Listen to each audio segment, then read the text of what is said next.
siyang Rodrigo Roa Duterte.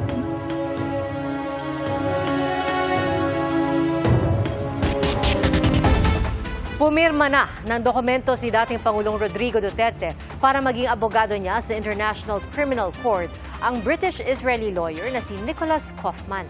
Ayon naman kay Atty. Harry Roque, hindi magiging bahagi ng defense team si Vice President Sara Duterte. Mula sa The Hague, Netherlands, saksi live si Maris Umali. Maris? Goedemiddag, Pia. Magandang hapon.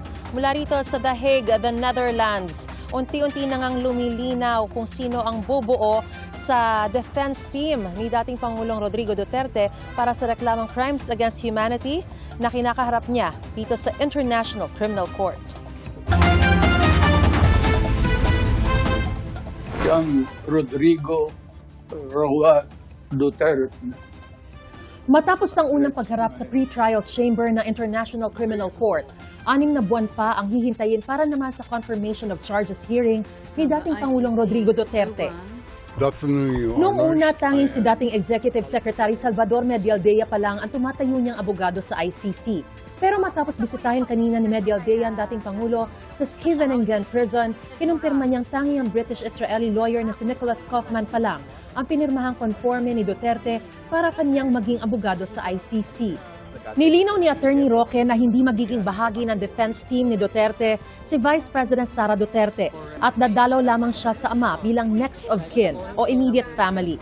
Dahil sa saligang batas natin ay mayroong pagbabawat sa pag-practice ng propesyon. Maayos naman daw ang lagay ng dating Pangulo ayon kay dating Executive Secretary Salvador Medialdea. Okay naman siya, he's in very high spirits, medyo nakahabol na ng konting tulog. Gano'ng katagal po yung bisita ninyo? Siguro effectively mga 1 oras lang kasi maraming protocol na pagpasok pero sumusunod tayo sa proseso nila. Sabi ni Atty. Harry Roque, nakausap na niya si Atty. Kaufman na kabilang sa mga isinumitin nilang pangalan sa ICC para maging lead counsel ni Duterte. Nagpulong na rin ngayong araw ang kampo ng dating Pangulo para maisapinal ang bubuo sa kanyang defense team. Pero nakadepende pa rin daw ito sa dating Pangulo. Gusto nilang mabasura na ang reklamang crimes against humanity bago ang nakatakdang hearing sa September 23.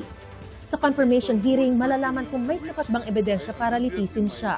Sa mga katanungan kung maaari nga bang magdesisyon ng ICC sa mga petisyon ng defense team bago nito, sabi ng ICC spokesman pagdedesisyonan ito ng mga hukom. Hindi raw sila pwedeng mag-speculate dahil maraming isyong pagdedesisyonan ang hukom. Habang naghihintay, mananatili pa rin si Duterte sa ICC detention facility sa Scheveningen Prison sa The Hague, the Netherlands. Ayon sa website ng International Criminal Court, bilang isang e-court, may sariling computer sa selda ang detainee at pwedeng magpa-computer training. Nakalink ang kanyang computer sa korte ng ICC. Bukod sa detainee, may access din sa kanyang computer ang kanyang defense team. Pwede silang mag-upload dito ng mga material para mabasa ng nakakulong. Hindi ito ay mamonitor ng detention center staff para sa privacy ng detainee at ng kanyang defense team. Nang humarap si Duterte sa ICC noong Biyernes, iginiit ng kanyang kampo na dinukot umano ang Pangulo ng arestuhin at dalhin sa The Hague. It was a pure and simple kidnapping.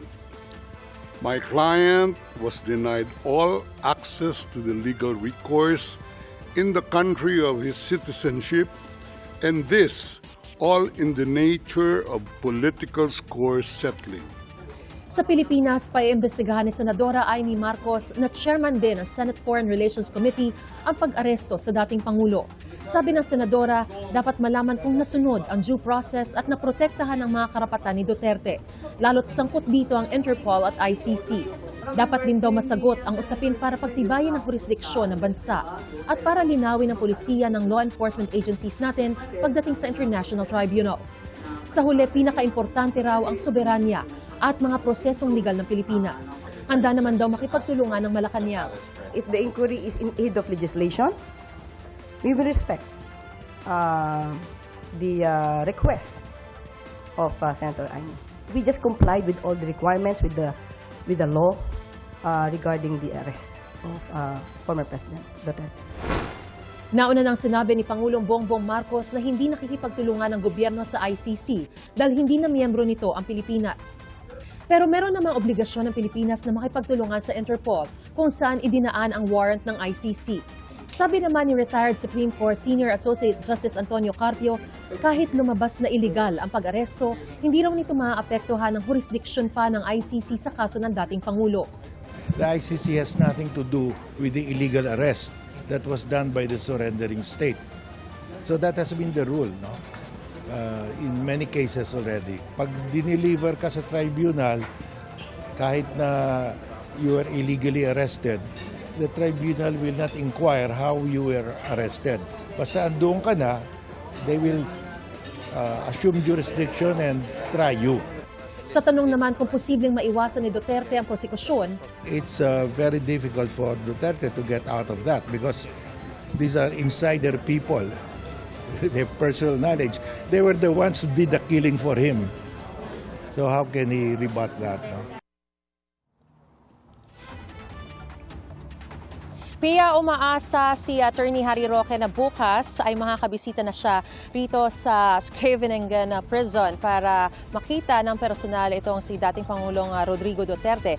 Mamaya namang alas 6 ng gabi oras dito sa The Hague ay magdaraos ng isang commemorative prayer and candle lighting program ang ilang mga grupo sa ICC para hilingin ang hustisya at katarungan para sa mga biktima ng extrajudicial killings.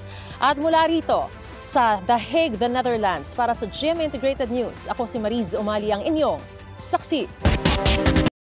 Mga kapuso, maging una sa saksi. Mag-subscribe sa GMA Integrated News sa YouTube para sa iba't ibang balita.